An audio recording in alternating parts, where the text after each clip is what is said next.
ഞാൻ ഡോക്ടർ സ്വാതി. ഇന്ന് നമുക്ക് കുട്ടികളിലെ അലർജി ആസ്മയ്ക്ക് കാരണമാകുന്നുണ്ടോ എന്ന് നോക്കാം. കുട്ടികൾക്ക് അലർജി ഉണ്ടെങ്കിൽ അതിൻ്റെതായിട്ടുള്ള സിംറ്റംസ് ചെറുപ്രായത്തിൽ തന്നെ കാണിക്കും. കുട്ടി ജനിച്ച് ഏതാനും മണിക്കൂറിനുള്ളിൽ തന്നെ അലർജി ഉണ്ടോ എന്ന് നമുക്ക് മനസ്സിലാക്കാൻ സാധിക്കും. പേരൻസിന്, അമ്മയ്ക്കോ അച്ഛനോ അല്ലെങ്കിൽ ഗ്രാൻഡ് പാരൻസിനോ ആർക്കെങ്കിലും ഫാമിലിയിൽ ഒരു ഹിസ്റ്ററി ഓഫ് അലർജി ഉണ്ടെങ്കിൽ കുഞ്ഞിന് അലർജി ഉണ്ടാകാനുള്ള സാധ്യത വളരെ കൂടുതലാണ്. അത് മിക്കപ്പോഴും പൊടിയോടുള്ള അലർജി ആയിരിക്കാം, അല്ലെങ്കിൽ തണുത്ത കാലാവസ്ഥയോടുള്ള അലർജി ആയിരിക്കാം.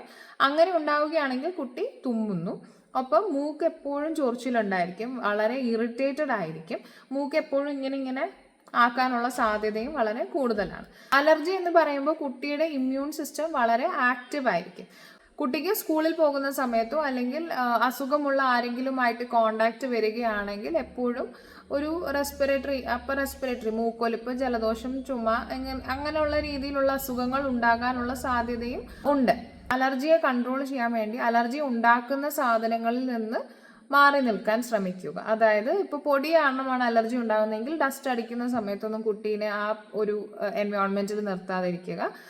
അതുപോലെ ഫുഡ് ഐറ്റം ആണെങ്കിൽ ആ ഫുഡ് ഐറ്റം നമ്മൾ കൊടുക്കാതിരിക്കുക. ചില കുട്ടികൾക്ക് ഗോതമ്പിനോട് അലർജി ഉണ്ടാവാറുണ്ട്, ചില കുട്ടികൾക്ക് പാലിനോടൊക്കെ അലർജി ഉണ്ടാകാറുണ്ട്. മീറ്റ്, ചിക്കൻ, അങ്ങനെ എന്തിനു വേണമെങ്കിലും കുട്ടി അലർജി കാണിക്കാം. തണുത്ത ഭക്ഷണം കഴിക്കുമ്പോൾ ഇതുപോലെ തുമ്മല്, മൂക്കൊലിപ്പ്, മൂക്ക് ചൊറിച്ചില്, അങ്ങനത്തെ അസ്വസ്ഥതകൾ ഉണ്ടാകാനുള്ള സാധ്യത ഉണ്ട്.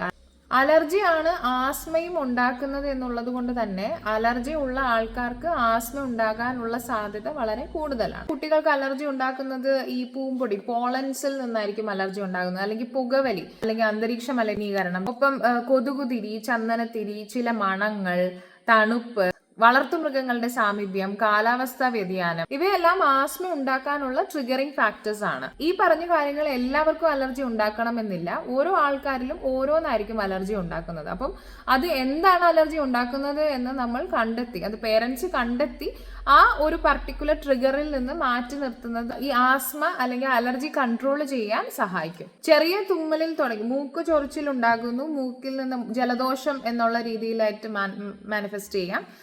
മൂക്കിന് ചൊറിച്ചിൽ ഉണ്ടാകുന്നു, മൂക്കൊലിപ്പ് ഉണ്ടാകുന്നു, ചെറിയ തോതിൽ കുത്തിയുള്ള ചുമയിൽ നിന്ന് തുടങ്ങി വലിയ രീതിയിലുള്ള ശ്വാസം മുട്ടൽ ഉണ്ടാകാനുള്ള സാധ്യത ഉണ്ട്. സിംറ്റംസ് മിക്കപ്പോഴും അലർജൻസുമായി കോണ്ടാക്റ്റിൽ വരുന്ന സമയത്ത് കുഞ്ഞിന് മൂക്കിൽ ചൊറിച്ചിൽ ഉണ്ടാകുന്നു, മൂക്കിൽ നിന്ന് വെള്ളം ഒലിക്കുന്നു, തൊണ്ടയിൽ കുത്തിയുള്ള ചുമ ഉണ്ടാകുന്നു, പിന്നീട് അത് ശ്വാസം മുട്ടലായി മാറുന്നു. ചെറിയ പ്രായത്തിൽ നിന്ന് തന്നെ നമുക്ക് ശ്വാസം മുട്ടൽ ഉണ്ടോ എന്ന് തിരിച്ചറിഞ്ഞ് അതിനു വേണ്ടി ഇൻഹേലേഴ്സ് യൂസ് ചെയ്യാവുന്നതാണ്. ഒരു രോഗിയുടെ പ്രായം, ആ രോഗത്തിന്റെ കാഠിന്യം ഒക്കെ അനുസരിച്ചിട്ടാണ് നമ്മൾ ഇൻഹേലർ സജസ്റ്റ് ചെയ്യുന്നത്. വളരെ ചെറിയ കുട്ടികൾക്കും അതുപോലെ ഒരുപാട് പ്രായമുള്ള ആൾക്കാർക്കും ഇൻഹേലർ വലിക്കാൻ ബുദ്ധിമുട്ടുള്ളവർക്ക് സ്പേസറും കൂടെ പ്രൊവൈഡ് ചെയ്യുന്നു. അപ്പോൾ കുറെ കൂടി മരുന്ന് ലങ്സിൽ എത്തുന്നു. ഇത് വളരെ സേഫ് ആയിട്ടുള്ള ഒരു പ്രൊസീജിയർ ആണ്. കണ്ണ് രോഗങ്ങൾക്ക് നമ്മൾ കണ്ണിൽ മരുന്ന് ഒഴിക്കുന്നു, അല്ലെങ്കിൽ സ്കിൻ ഡിസീസസിന് നമുക്ക് സ്കിന്നിൽ ഓയിൻമെന്റ് എല്ലാം അപ്ലൈ ചെയ്യുന്നത് പോലെ തന്നെയാണ് ഇൻഹേലേഴ്സ് ഉപയോഗിക്കുമ്പോഴും.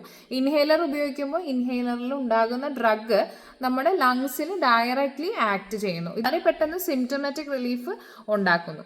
അലർജി നമ്മൾ കൺട്രോൾ ചെയ്തില്ല, ഈ ശ്വാസം മുട്ടൽ നമ്മൾ കൺട്രോൾ ചെയ്തില്ല എന്നുണ്ടെങ്കിൽ പിന്നീട് ന്യൂമോണിയ ഉണ്ടാകാനുള്ള സാധ്യതയുണ്ട്. അപ്പൊ ഇൻഹേലർ വലിക്കുമ്പോൾ പ്രോപ്പർലി ഇൻഹേലർ വലിക്കണം. മരുന്നുകൾ കറക്റ്റായി തന്നെ ഉപയോഗിക്കുക.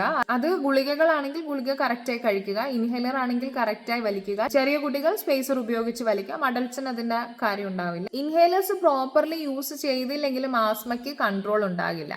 ഇൻഹേലർ വലിക്കുമ്പോൾ നമ്മൾ മരുന്ന് അടിച്ചതിന് ശേഷം ഇത് നമ്മുടെ ഡോക്ടർ, പൾമണോളജിസ്റ്റോ അല്ലെങ്കിൽ ഫിസിഷ്യനോ നമുക്ക് കറക്റ്റായി പറഞ്ഞു തരും. അവരുടെ നിർദ്ദേശം അനുസരിച്ച് എങ്ങനെയാണ് വലിക്കാൻ പറഞ്ഞിട്ടുള്ളത് അതുപോലെ തന്നെ വലിച്ചില്ലെങ്കിൽ മരുന്നിന്റെ ഇഫക്റ്റ് ഉണ്ടാകില്ല. കാരണം മരുന്ന് കറക്റ്റായി ലങ്സിൽ എത്തിയില്ലെങ്കിൽ ഇൻഹേലർ കൊണ്ട് ഉപയോഗം ഉണ്ടാകില്ല. അതുപോലെ ആസ്മയുള്ള കുട്ടികളുടെ പേരൻസ് ശ്രദ്ധിക്കേണ്ടത് വീടും പരിസരവും വളരെ വൃത്തിയായി സൂക്ഷിക്കുക. പൊടി ഉണ്ടാകാനുള്ള യാതൊരു സാധ്യതയും ഉണ്ടാക്കരുത്. നല്ല വെന്റിലേഷൻ, കതകും ജനലും ഒക്കെ നല്ലപോലെ വെന്റിലേഷൻസ് പ്രൊവൈഡ് ചെയ്യുന്നുണ്ട് എന്ന് ഉറപ്പുവരുത്തുക. അതുപോലെ പുതപ്പ് എല്ലാ 2 ദിവസം കൂടുമ്പോഴും മാറണം. ഒപ്പം നല്ല പോഷകാഹാരങ്ങൾ പ്രൊവൈഡ് ചെയ്യാം. പൊടിയുള്ള അന്തരീക്ഷത്തിലോട്ട് ഇറങ്ങുകയാണെങ്കിൽ മാസ്ക് ധരിക്കാൻ ശ്രദ്ധിക്കണം. തണുത്ത ഭക്ഷണങ്ങൾ, ഐസ്ക്രീം, ജ്യൂസ്, ഷേക്ക്, അങ്ങനത്തെ സാധനങ്ങൾ ഇങ്ങനെ ആസ്മ ഉണ്ടാകാൻ സാധ്യതയുള്ള കുട്ടികൾക്ക് കൊടുക്കുന്നത് ഒഴിവാക്കാം. ഒരു പർട്ടിക്കുലർ ഫുഡിനോട് അലർജി ഉണ്ടെങ്കിൽ ആ പർട്ടിക്കുലർ ഫുഡ് ഏതാണെന്ന് തിരിച്ചറിഞ്ഞ് അത് അവോയ്ഡ് ചെയ്യുക. അമിതവണ്ണമുള്ളവർക്ക് ആസ്മ കൂടാനുള്ള സാധ്യതയുണ്ട്. നന്നായി എക്സസൈസ് ചെയ്യിക്കുക. എപ്പോഴും ടിവിയും കണ്ട് കാർട്ടൂൺ കണ്ട് മൊബൈലും കണ്ടിരിക്കുന്നതിലും ആക്ടിവിറ്റീസ്, വേറെ games, outdoor activities, swimming, dancing, അങ്ങനത്തെ ആക്ടിവിറ്റീസിനെ കൂടുതൽ പ്രൊമോട്ട് ചെയ്യുക. എക്സസൈസ് ചെയ്യുന്നത് വഴി ആസ്മയും നമുക്ക് കൺട്രോളിൽ കൊണ്ടുവരാൻ സാധിക്കും. Thanks for watching. If you are liking my videos, please do like, share and subscribe. Thank you.